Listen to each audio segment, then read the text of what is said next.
Hi guys, there was another question from section 3.7, number 5. So I made a couple of videos yesterday, I believe, for you to from this section. So there are 3 questions we have to answer for this function, the demand function. So we have our function Q, which is again d of x, which is our demand function. Don't forget x is the price, and d is a demand function. It's a special function, actually. So it's one of the cases, I think last time on the other 2 problem, I believe it was number 7 and 11. So in one of the cases, we got the elasticity function to be less than 1, and the other one was greater than 1. So this is actually a case where it's going to be exactly 1, which is what they call the unit elasticity. So let me just write the function, and then we'll work it out. And then also we're given the level of $50. Okay, so again, part A, that wants us to find the elasticity function, which is E of x. I'm sure by now you know the formula, negative x times d prime over d. So let me go ahead and find d prime. I'm going to actually rewrite that. Now, obviously, you could use quotient rule to differentiate. But as I'm sure you noticed also before, that sometimes if you rewrite the function, it will make your life a little bit easier. So I'm going to go ahead and make one quick note. So as you know from algebra, first of all, x, of course, means x to the first power. And anytime you move something from downstairs to upstairs, you just have to change the sign of the exponent. So you can actually rewrite that same function as 400 times x to the negative 1. Now, why you want to do that is because now it's a little bit easier to differentiate. So you don't have to go through the quotient rule. You can just use the constant multiple rule and also the power rule. Okay, so d prime is going to be, well, that's constant. So that remains the same in front. And then by power rule, x to any power is the power, which is negative 1, times x to the power minus 1, which becomes minus 2.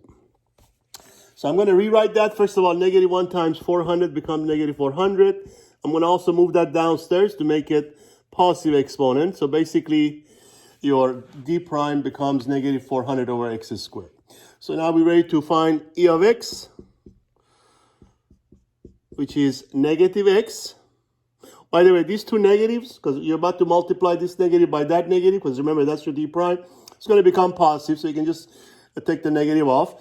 And then you have x times 400 over x squared, and then all of that over d, which is, again, itself 400 over x.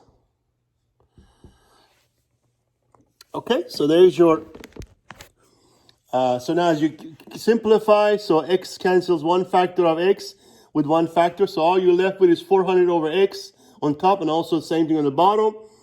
And of course, in this case, that becomes identically 1. So this is what makes it a special case.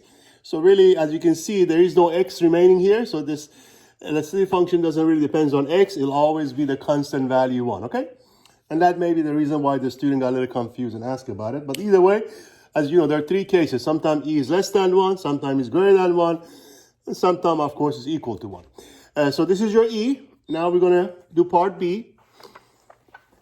Now in part B, as I'm sure you know by now, he asked us to say, determine the elasticity at the given price, state whether the demand is elastic or inelastic. Okay, so in this case, now don't forget we do have the level of $50, but as you can see, since E doesn't really depend on X, it doesn't matter what X you put in here, you're always going to have it's called a constant function. When your function doesn't have any variables in X in it, we call it a constant function. So in this case, doesn't matter whether X is 50 or 50,000, your value will always be 1, okay?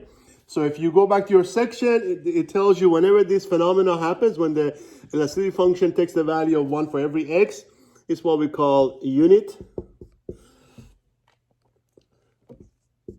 elasticity. Okay, so that's the special case when you're actually elasticity function happens to take the value of 1. And so for the same reason, in part C, it says, of course, for us to find the values of X for which the total revenue is maximum. But of course, in this case, the total revenue, because this is always going to be 1, it really doesn't depend on X. So we'll say basically that the total because it doesn't really matter what you plug in here, you'll always get 1 anyway. So in that case, we're just going to conclude by saying total revenue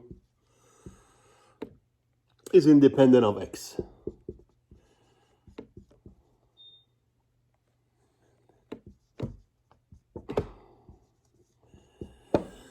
Okay, because it doesn't matter what X you put in here, you'll always get the same value of 1. Okay, so therefore revenue is independent of X. This doesn't depend on X. Okay, so there is your 3 questions answer for problem number 5.